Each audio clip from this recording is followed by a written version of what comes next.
And for more on this, we now talk to Mikatekiso Kubayi. He is the senior researcher at the Institute for Global Dialogue associated with UNISA, and he joins us now via our video link for more on this discussion. Mikatekiso, thank you so much for your time this evening here on SABC News. I mean, let's start off here. What do you make, firstly, when it comes to the comments which have been made by the U.S. Secretary of State saying that he will no longer be attending the G20 meeting later this month?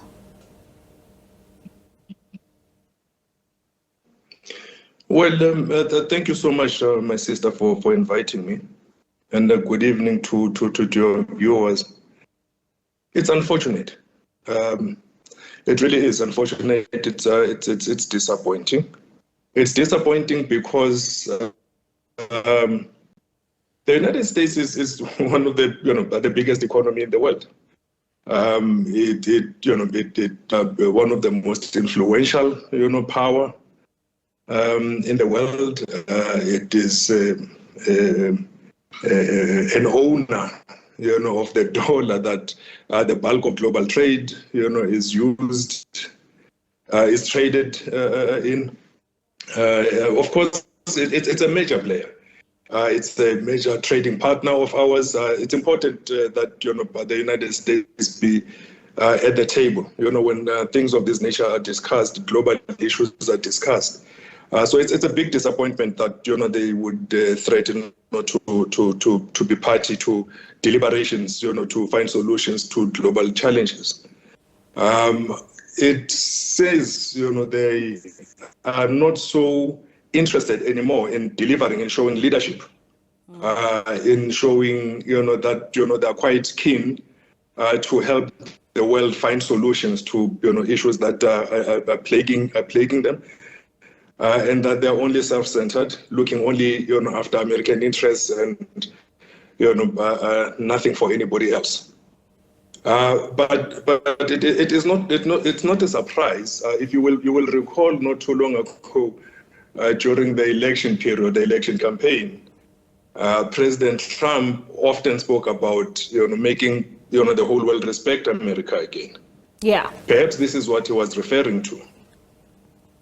And maybe let's also then talk about, the issues of AGOA. I mean, for the Chamber of Commerce to say that it may be at risk when it comes to that. I mean, even last year, when it comes to that summit that was held, discussing South Africa's position in AGOA, there were already threats then. And, when it comes to South Africa's position, when it came to the Russia and Ukraine war, and this time around, it seems to be reverberated even further, and when it comes to, the question around AGOA and South Africa, how will this harm the country? Well, my sister, there are two issues. The one is, the question of sovereignty, right? Especially foreign policy sovereignty for South Africa. And then, of course, there's the relationship with the United States. That's another.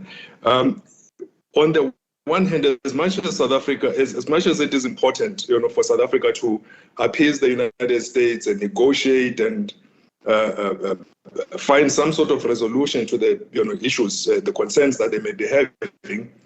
South Africa is also as an independent sovereign state with every right to make choices and make policy choices, whether be it on trade, whether be it on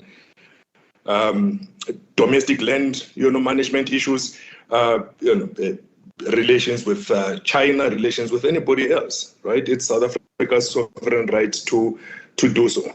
Right? Now, it is not for any outside power to impose itself on South Africa, on who it should have relations with and who it should not have relations with. South Africa has adopted a position of non-alignment, and it prefers to relate, equally and well and peacefully with everybody, do business with everybody, work with everybody. The theme solidarity, for our G20 presidency is not a mistake. It's not by mistake. You will recall, the crisis, we experienced not too long ago of the COVID-19 pandemic, where a complete collapse of global solidarity led to many, particularly on the African continent, losing lives, couldn't access medicines, couldn't access equipment, and so on and so forth. The United States has recently pulled out of the World Health Organization. Another fortunate decision.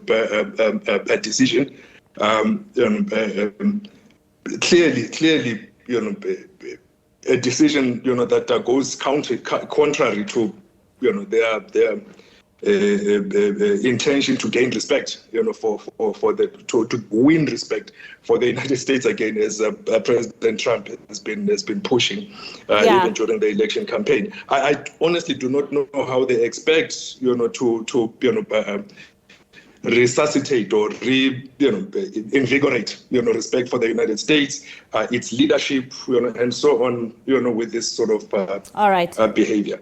And Mikatekiso, let's talk about, some of the issues here at play. What would you say is really at the center of, these tensions we are seeing between the two countries? Would you say that really it's the Expropriation Act, or is it just a build-up of a number of problems which have led to this decision? Well, the expropriation, bill, firstly, is no danger, to the United States or its interests, and it's a result of a long democratic process, that has been followed in this country. I would doubt that it is really, much of an issue to the United States, but South Africa has led a case, against Israel on the Palestinian issue. South Africa is a member of BRICS. A BRICS bloc that President Trump, has threatened to hit with 100% tariffs on the issue of de-dollarization.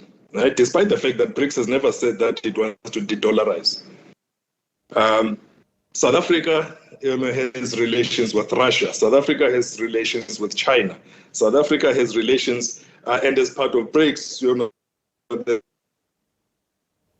all in that equation, and so on and so forth. So a whole host, of these relations, are seen as if as some sort of anti-American, posture, and it isn't.